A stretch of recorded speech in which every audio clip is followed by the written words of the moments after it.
സൂര്യൻ ഉദിക്കുന്നത് വരെ സുബഹി നിസ്കാരത്തിന് ശേഷം സുന്നത്ത് നമസ്കാരമില്ല എന്നും കേട്ടു.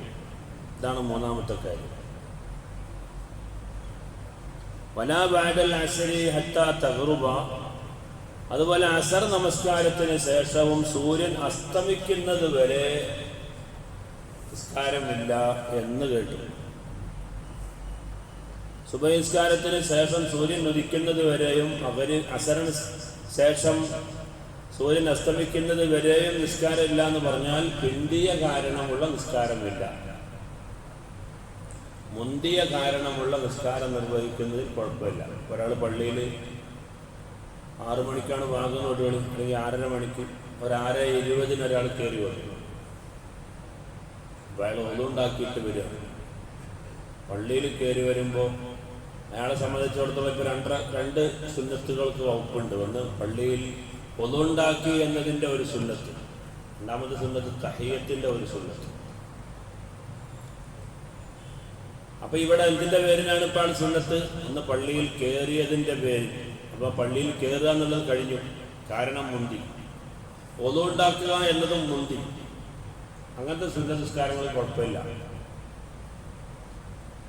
കാരണം അത് കാരണം മുമ്പിലാണ്. അതേസമയം നിസ്കാരമാണ് മുമ്പിൽ, കാരണം ബാക്കിലാണ്. അങ്ങനെ നിസ്കാരങ്ങൾ പാടില്ല. ഉദാഹരണത്തിന് സുബഹിക്ക് ശേഷം അല്ലെങ്കിൽ അസറിന് ശേഷം ഒരാൾ യാത്ര പോവുക. അപ്പൊ യാത്രയുടെ മുമ്പ് 2 റക്അത്ത് സുന്നത്ത് നിസ്കാരമുണ്ട്. പക്ഷെ ആ നിസ്കാരം എന്ത് ചെയ്യരുത്? അസറിന് ശേഷം സുബഹിക്ക് ശേഷം നിസ്കരിക്കാൻ പാടില്ല. കാരണം എന്താ? നിസ്കാരം മുമ്പിൽ, യാത്ര ബാക്കില്ല. കാരണം വരുന്നേ ഉള്ളൂ. അങ്ങനത്തെ നിസ്കാരങ്ങൾ പാടില്ല. ഇസ്തിഖാറത്തിന്റെ നിസ്കാരം സുബഹിക്ക് ശേഷം പാടില്ല. അതുപോലെ തന്നെ തസ്ബീഹ് നിസ്കാരം, മുത്തലഖായ സുന്നത്ത് നിസ്കാരങ്ങൾ, ഒരു കാരണവുമില്ലാത്ത നിസ്കാരങ്ങളൊന്നും പാടില്ല. ആ കൂട്ടത്തിലാണ് തസ്ബീഹ് നിസ്കാരത്തെ ഫഖഹാ ഉൾപ്പെടുത്തിയത്. അതുപോലെ ഖൈറിനെ തേടുന്ന നിസ്കാരം. ഒരു കാര്യം വേണോ വേണ്ടേ? ഇപ്പം നമ്മൾ ഹജ്ജിന് പോകേണ്ട സമയമായി, ഇപ്പം ഈ വർഷം പോകണോ പോകണ്ടേ, നമുക്കിങ്ങനെ ഒരു ആശങ്കയാണ്. അപ്പോൾ നമ്മൾ പഠിച്ചവനെ ചില ഖൈർ എന്താണെന്ന് എനിക്ക് ബോധ്യപ്പെടാൻ 2 റക്അത്ത് നിസ്കരിക്കുന്നു എന്ന് നിസ്കരിക്കാം. അപ്പൊ ആ നിസ്കാരത്തിന് ശേഷം നമ്മുടെ മനസ്സിൽ ഇങ്ങനെ ഒതുക്കി പോകണം, ഈ പ്രാവശ്യം പോകണ്ട. അപ്പൊ ആ ഖൈറിനെ തേടുന്ന നിസ്കാരത്തിൽ ഖൈറിനെ തേടുന്നത് അവസാന നിസ്കാരത്തിന് ശേഷമാണ്. അങ്ങനത്തെ നിസ്കാരങ്ങളൊന്നും പാടില്ല സുബഹി നിസ്കാരത്തിന് ശേഷവും.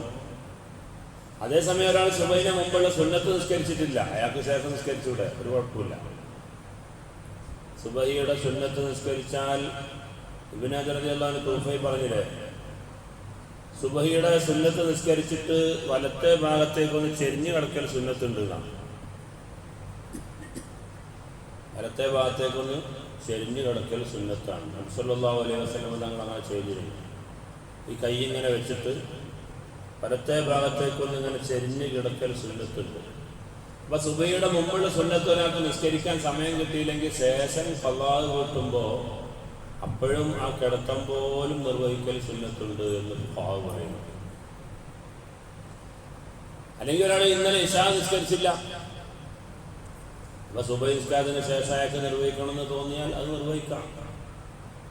ഒരുപാട് നിസ്കാരങ്ങൾ ഖളാ ഉള്ള ഒരു വ്യക്തിയാണ്, അത് ഖളാ കൂട്ടാൻ വേണ്ടി അയാൾ സുബഹിക്ക് ശേഷം തന്നെ കാണുക, അല്ലെങ്കിൽ അസറിന് ശേഷം തന്നെ കാണുക. വേറെ കുറേ സമയമുണ്ട്, അതൊന്നും ചെലവഴിക്കുന്നില്ല.